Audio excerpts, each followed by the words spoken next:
momento de establecer comunicación a través de la plataforma Zoom con el economista Jorge Garicoche. Jorge, ¿cómo te va? Muchísimas gracias por participar nuevamente del programa. Hola Eduardo, siempre es un placer compartir contigo, con toda la teleaudiencia de Canal Pro. Jorge, queríamos consultarte tu visión acerca de cómo está avanzando la economía paraguaya en este año 2024, considerando los datos del Producto Interno Bruto trimestral y bueno, también los datos adelantados que da a conocer el Banco Central del Paraguay y la lectura de ustedes. ¿Cómo estamos yendo en términos económicos? ¿Qué es lo que se espera para este año 2024, Jorge? Bueno, la lectura es auspiciosa, los resultados han mostrado un crecimiento económico en lo que respecta a Paraguay. De hecho, ese crecimiento ha sido el mejor, de mejor rendimiento en toda la región, 4,7% en esta primera parte del año, en realidad en el primer trimestre. Y uno desglosando encuentra que básicamente todos los sectores crecieron, excepto el sector de construcciones, donde otra vez es importante hacer como un zoom o bajar la lupa ahí, porque uno ve que parte de lo que hace el sector construcciones está todavía muy afectado, muy golpeado, especialmente aquellas empresas que hacen a la provisión de servicios públicos como la construcción de rutas, puentes, que vienen aún en un proceso de recuperación y todavía no han volvido a normalizar todas sus actividades, un poco por este momento en que el gobierno ha decidido priorizar el pago de las deudas y no tanto avanzar rápidamente en llamados, ¿verdad? Entonces, por un lado tenemos esa situación, pero por otro lado seguimos viendo que se anuncian y que se comienzan grandes inversiones en lo que es la construcción privada. Así que en medio de, de esa situación, el sector de construcciones todavía presentó un rendimiento negativo, pero la perspectiva para lo que queda del año es una perspectiva de crecimiento. Se espera que ese sector realmente ya comience a brindar también valores positivos en cuanto a la variación que tenía con relación al año anterior. Eh, Quizás no llegando a lo que se proyectaba a inicio de año, pero sí teniendo un rendimiento positivo mejor de lo que los indicadores nos están mostrando hoy en día.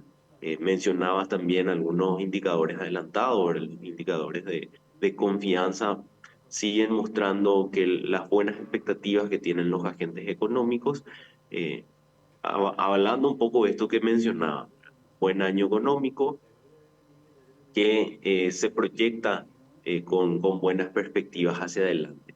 Ahora bien, creo que ahí la cuestión a debatir, a conversar y a verificar, Eduardo, es que mucha gente dice, pero bueno, esto es en términos macros y cómo estamos en una situación de consumo o cómo estamos en una situación que nos afecte directamente al bolsillo.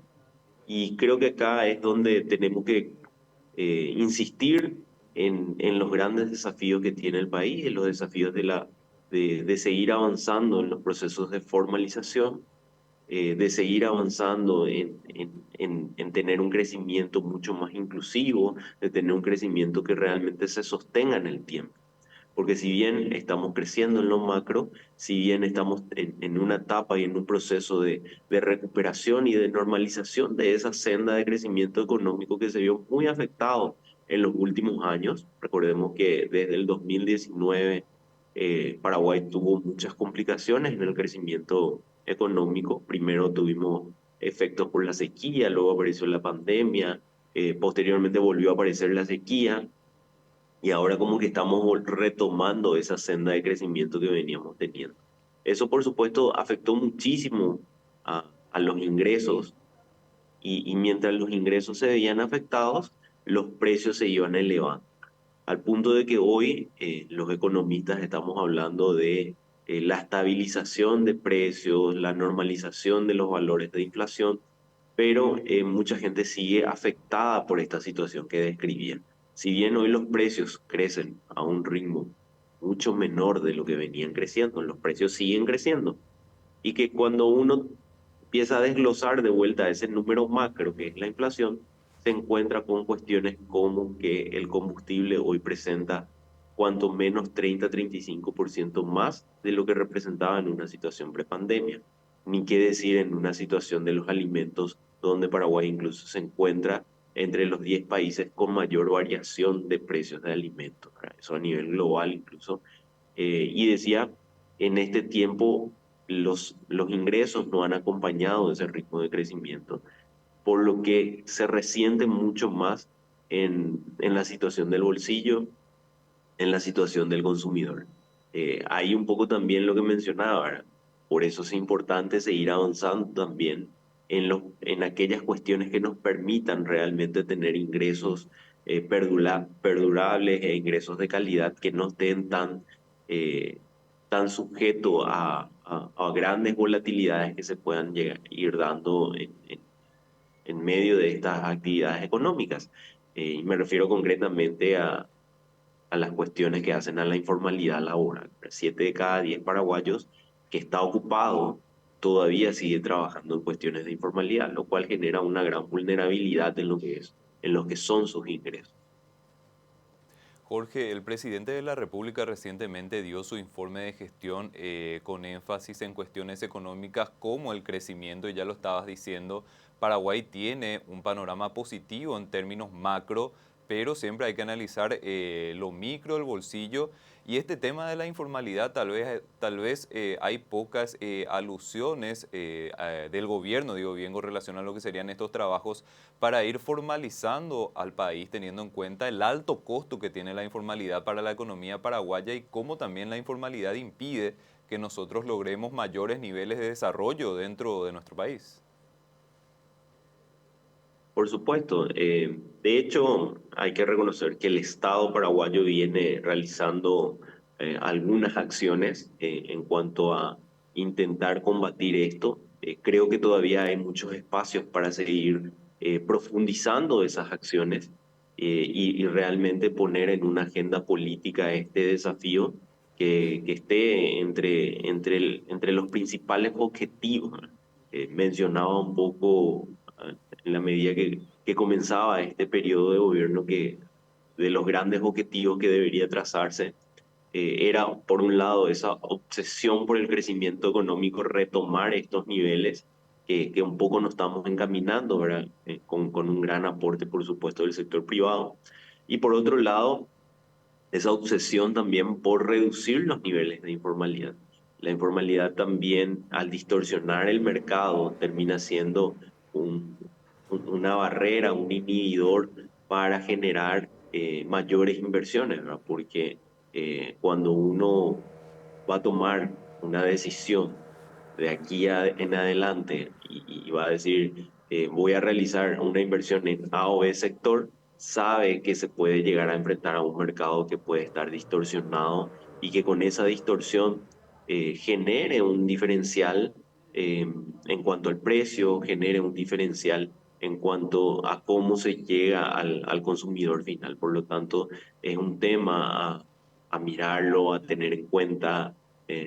A veces en un segmento específico, tener 5 10 o 15% de diferencia en el precio puede realmente marcar eh, decisiones para el consumidor. Y muchas veces cuando eso no se da por competitividad, cuando eso no se da por mejoras en los procesos productivos, realmente lo que está existiendo es una competencia desleal que genera distorsiones en el mercado y hace que muchos decidan no ampliar sus niveles productivos, hace que muchos decidan no invertir en el mercado y eso finalmente también repercute en la posibilidad de ampliar ese segmento del mercado laboral, un segmento formal, un segmento que cuente con seguridad social, un segmento que pueda contar con mayores ingresos y por sobre todo ingresos de calidad. Cuando decimos ingresos de calidad, que uno pueda sostener esos ingresos en el tiempo y que no necesariamente sean ingresos donde en algún momento son buenos, pero en gran parte del año sean ingresos muy, muy vulnerables. Entonces, eso es el desafío, ¿verdad? De generar conexión en una cadena formal, una cadena para que la teleaudiencia nos entienda, muchas veces una persona puede tener grandes habilidades, puede generar muy buenos trabajos, sin embargo, no puede conectarse a una cadena. Creo que muchos de nosotros conocemos a personas que son muy especializadas, que solucionan problemas o que, poniendo todavía en términos más prácticos, cocinan muy bien. Sin embargo, cocinan bien, hacen comidas muy ricas, pero no pueden conectarse a una cadena hotelera porque no poseen factura. Al no poseer factura eh, se ven con una gran barrera para ampliar su producción, para ampliar sus ingresos. Entonces, tiene que ver un poco con eso, Eduardo, ese desafío de poder insertar a más personas dentro de una cadena productiva formal que por un lado no distorsione la economía y vaya generando incentivos para ampliar una oferta productiva y por otro lado también les permita conectarse a un circuito donde exista mucha mayor protección. Esta es una cuestión, Jorge, no solamente identificada en el ámbito local, sino recientemente, por ejemplo, el Fondo Monetario Internacional sacó su informe sobre Paraguay y el directorio ejecutivo hablaba de esta necesidad de formalizarse. Son cuestiones que también son importantes para proyectar a Paraguay en el mundo. Sí, asimismo, Eduardo, en realidad es un problema que afecta a gran parte de América Latina y en particular un poco a nuestros países y Paraguay ahí no escapa de esa situación. Eh, Tiene que ver con generar un poco también esos espacios de facilidades. Mencionaba que se han hecho grandes avances en los últimos tiempos. Quizás cuando mirábamos unos años atrás no teníamos muchas medidas que pudiesen ayudar a esta situación. En los últimos años se ha avanzado y todavía hay espacios ahí, todavía hay espacios para seguir conectando procesos de formalización que sigan haciendo mucho más fácil, ¿verdad? Enlazar un poco estas dificultades que pudiesen existir dentro de un entorno del sector privado a partir de las políticas públicas. Pongo un ejemplo relativamente claro que mucha gente hoy lo está sufriendo cuando genera un emprendimiento. Muchas veces eh, las decisiones que se puedan dar en el mercado financiero dependen de la información que uno tenga, ¿verdad? Y entonces uno va y dice, quiero abrir una cuenta corporativa y te piden, ok, pasame los últimos 3 o 6 IVAs, o sea, ya te piden un rendimiento, una verificación de cómo estuvo esa actividad comercial o esa actividad productiva. Sin embargo, uno desde el día cero, desde el día uno, requiere algún tipo de cuenta justamente para hacer transacciones con cierto tipo de clientes. Es ahí un poco donde creo que hay todavía algunos espacios, algunos integrantes de ese mercado financiero ya están brindando algún tipo de servicio, no todos. Entonces ahí un poco creo que merece la existencia de algún tipo de políticas públicas que dé un impulso. Y acá quiero ser también bien concreto en eso. Creo que podría existir algún tipo de posibilidad donde al abrir una EAS, eso se conecta automáticamente con una cuenta básica, por ejemplo, de un banco estatal, en este caso el Banco Nacional de Fomento, donde ya genere esa posibilidad, donde le dé la opción a un emprendedor de abrir o no algún tipo de cuenta básica para que pueda operar directamente al día siguiente en el cual abre sus puertas. Entonces, cuestiones como esas creo que son las que tenemos que seguir pensando, tenemos que seguir trabajando para que realmente nos integremos a ese circuito y el crecimiento sea inclusivo, ¿verdad? El crecimiento inclusivo es un poco lo que estábamos hablando. Hoy estamos creciendo, estamos retomando esa senda de crecimiento después de un buen tiempo, pero eh,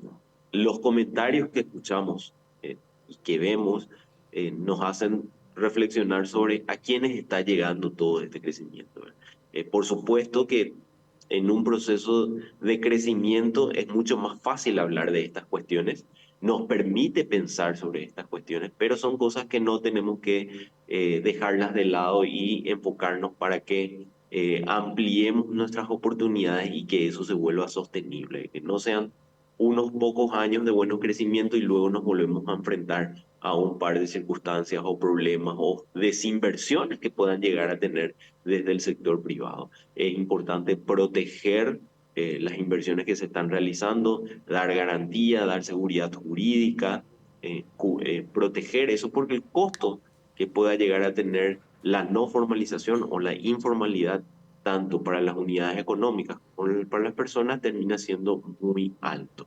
Eh, y lo menciono ahí de vuelta con ejemplos, tratando de ser claro ahí.